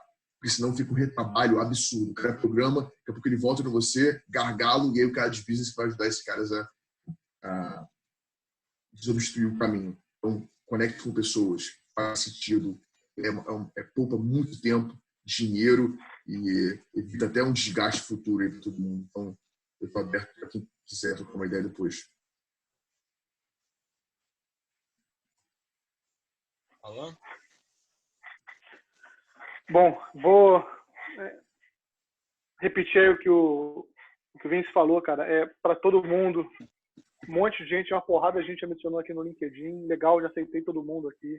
Quem quiser trocar uma ideia sobre MBA, sobre o Google, sobre a Amazon, sobre a faculdade, sobre qualquer coisa aí que vocês acham que eu possa agregar valor para vocês, manda mensagem lá, manda um inbox lá no LinkedIn. Quem não adicionou ainda e quiser conversar, manda lá o invite com uma mensagem também. O LinkedIn é uma ferramenta ótima, é o que me guia aqui nos Estados Unidos, faço muito contato por ali, mas é uma ferramenta que tem que saber ser usada, não adianta só você adicionar uma pessoa à sua rede, tem que explorar esse contato, senão não ganha atração, né? E aproveitem agora que essa live está fresca aí, então quem quiser trocar uma ideia, chega junto lá. E, cara, como mensagem-chave aí, é meio audaz da nossa parte, né? Tentar falar aí uma mensagem-chave para a galera. Mas se tiver que tirar alguma coisa da live de hoje aí, dessa conversa que a gente está tendo, eu acho que, cara, tenta entender como que você se vê em 5, 10, 15, 20 anos. Né? A pergunta do Picança foi onde é que vocês se viram fora da engenharia? Eu me vi fora da engenharia logo que eu estava fazendo faculdade, que eu vi a foto lá no Facebook de um colega nosso que estava estagiando, com 2 monitores, e o projeto dele foi fazer uma porca. Eu falei assim, cara, tipo, eu não quero fazer isso. Tipo, não é o que eu sonho, ficar no computador fazendo isso, desenho. Não era a parte que me atraía na faculdade. E eu comecei a pensar como que eu me vejo. Eu me vejo na parte de business. Eu me vejo sendo um líder de equipe, eu me vejo discutindo qual o futuro o negócio vai tomar. E, pô, tô na faculdade errada. Mas não estava errado. Estava no lugar certo, era o que eu tinha paixão por fazer naquele momento, mas não era o que eu queria para minha carreira. E foi isso que me trouxe até aqui, sempre seguindo quem eu quero, né, perseguindo a pessoa que eu quero ser nos próximos 5, 10 anos, eu cheguei aqui. Então, minha sugestão para todos vocês é essa. Entenda quem você quer ser em 5, 10 anos, não mais que isso, porque também fica muito intangível, né? Há 30 anos, o cacete fica muito intangível. Mas tenta entender quem você quer ser daqui a 5, 10 anos, persegue essa pessoa, que vocês vão chegar e vão fazer coisas muito interessantes na carreira de vocês. Oh, e, cara, minha mensagem é foque na criação de valor. Qual é o valor que você está criando? A quem que você está servindo? Seja útil, cara. Encontre maneiras de ser útil. Todo mundo gosta de gente útil. Você pode estar na posição que for. Você tem que encontrar uma maneira de ser percebido como uma pessoa útil. Seja pela a capacidade sua de falar melhor que o camarada que está ali do lado, que você explica melhor alguma coisa. Seja pela qualidade da sua análise, que é um pouco melhor do que a pessoa que está no teu lado. Não perca a visão que... Eu lembro lá na Tecnip, eu tive um gerente, que é o Picança, nem sei se ele ainda está aqui com a gente, mas é o Luiz Melo. E o Luiz Melo, ele falava que o melhor engenheiro no andar era o Mário. Tem um cara chamado Mário. E ele falava assim, sabe por que o Mário é o melhor gerente no andar? É porque além dele ser o melhor gerente, o melhor engenheiro no andar, além dele ser o melhor engenheiro no andar, ele sabe provar que ele é o melhor engenheiro no andar. Então, o Mário, ele tinha tabelado quanto tempo que ele levava para cumprir cada relatório, cada análise. Ele podia demonstrar por A mais B o quanto que o rendimento dele aumentou, o quanto que ele agregou através do trabalho dele. Quando chegava na hora de decidir se ia ter aumento, se não ia ter aumento, quem ia ser demitido, não tinha discussão relativa se achavam ele bom ou ruim, porque ele sabia demonstrar o valor dele.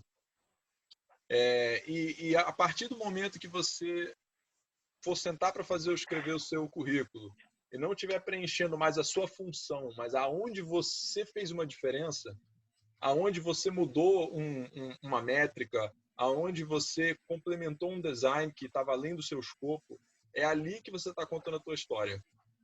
E é isso que eu comecei a perceber, e todo esse movimento aqui é a partir disso, é a partir de um querer de ser útil.